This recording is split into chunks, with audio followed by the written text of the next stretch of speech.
All right, so let's do this next segment before we take a break, and then we'll take a short break. Okay, so far I have the pet owner. All right, so I have pet owner, which is a class, right? Pet owner, which is a class, which I have in this header file of mine, right? Pet owner. It has all these fields. It has the constructor, and it has the method to add a pet to the vector of pets. Okay, and then the next thing that I need is, and of course I have then, it has access to the list of pets, right? So we also have a pet class, and we have a list of pets. Then I'm thinking that these new functions to calculate the license fee, to print the license, I can place in a new class named a license, right? Maybe I call it pet license, and this will be another class, right? So my understanding of it is that since the pet owner is already established early on, and the pet instances of pets are also created early on when we collect all the data, then pet license, all this pet license needs in terms of its data is just to be able to access the pet owner, right? So we just say, okay, give me the pet owner, and we can issue this license, and we can say calculate fee, which will be a method, and another method is print, right? Print. It should be obvious. The calculate fee is a function of pet license, and print is also a license, a function of the pet license. Okay, so let's then maybe create this new class and see how we can proceed with its implementation. Okay, so since I chose these, the header file and the implementation file already, I will just add my class to the list of classes in this petlicense.h header file, right? Why not? Okay, so let's get started. We're just gonna say class pet license. Right, pet license.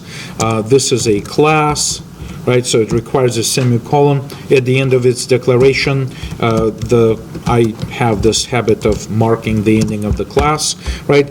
And it does not need its own, like when I look at this arrangement that I have for relationship between the pet license and the pet owner, is that all I need perhaps is that in terms of the data, I need to say pet owner,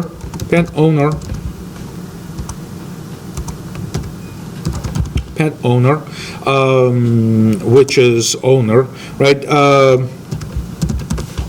Instead of duplicating this owner, I will use a pointer to it. Why not, right?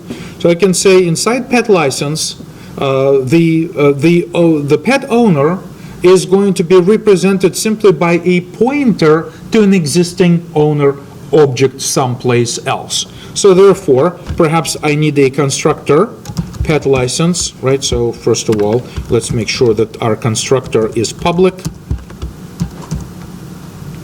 Right? So public constructor, pet owner, pet license, I'm sorry, license, which takes essentially the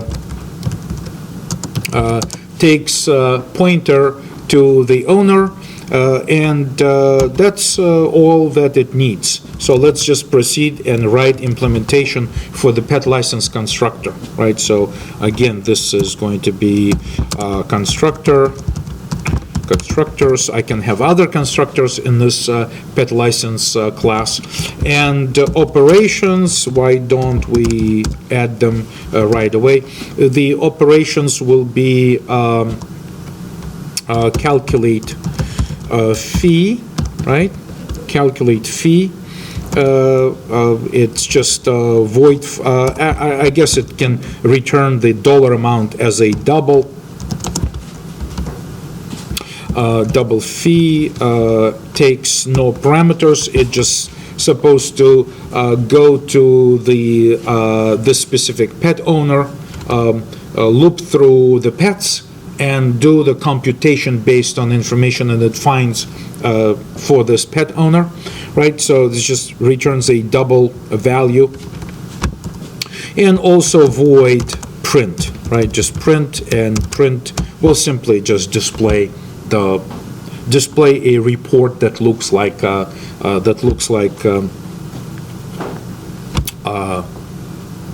pet license. Okay.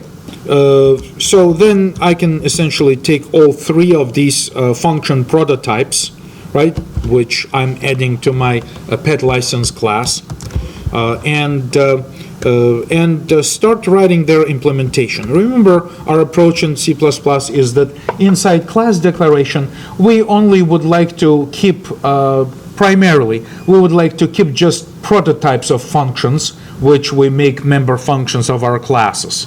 And that includes constructors. The actual implementation is taken out because, for the most part, when this implementation of the class is complete, it's very convenient to look at this class declaration inside the header file and immediately understand what it can do for you, right? What constructor needs to be to have in order to be able to construct the object, and then what operations are available, and what parameters, if any, and what return types. But if you look at this implementation file, which is much longer file, it's much harder to see what's going on, right? So the standard practice is to basically keep declarations or prototypes of member functions inside the class, but the actual code, the actual implementation, someplace in the implementation file, like this petlicense.cpp that I have, right? So pet license is the scope for every single one of these functions. So every function name, like pet license constructor, calculate fee. Let me just make sure that I can make it readable and visible.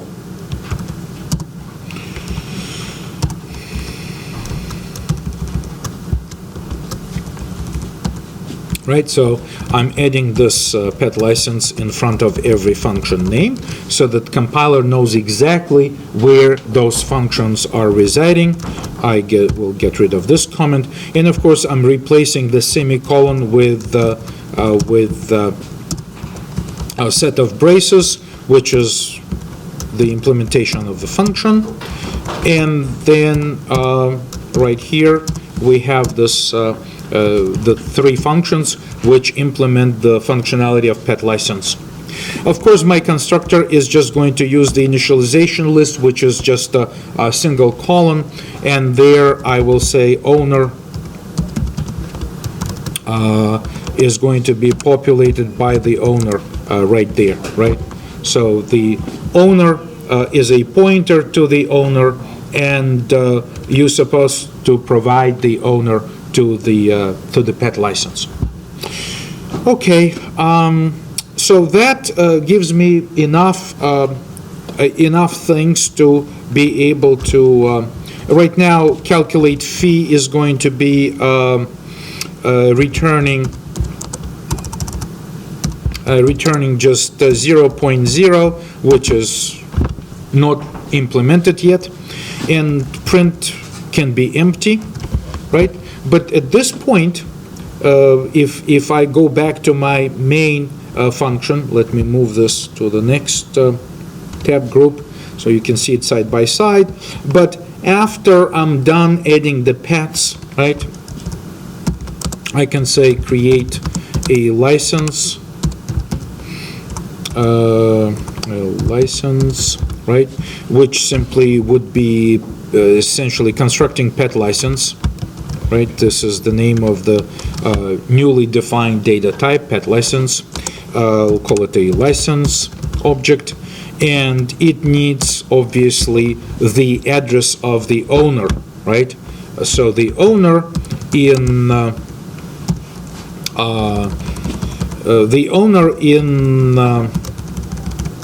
the main function is the actual object, right? The owner here, wherever I'm creating it, right here.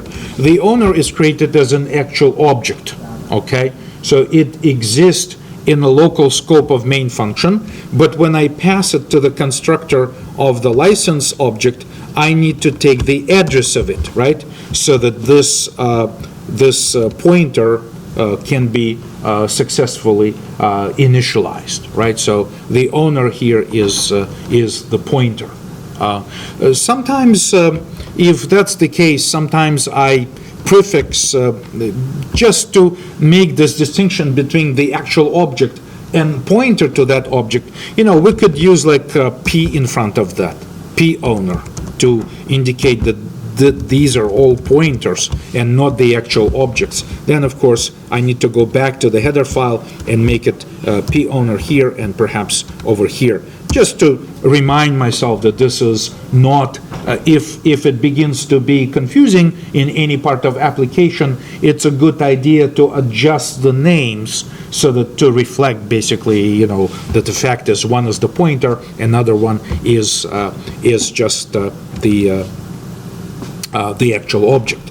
And of course, when I create license, and so this constructor pet license has to be invoked, this pointer needs to be initialized with an address of an actual object, which I can do quite well. The next thing is to say license dot calculate fee, right? Calculate fee. Right, so now we can invoke this operation to make sure that we compute the fee, and then we can say license dot print, right? License dot print, and we can print the actual license.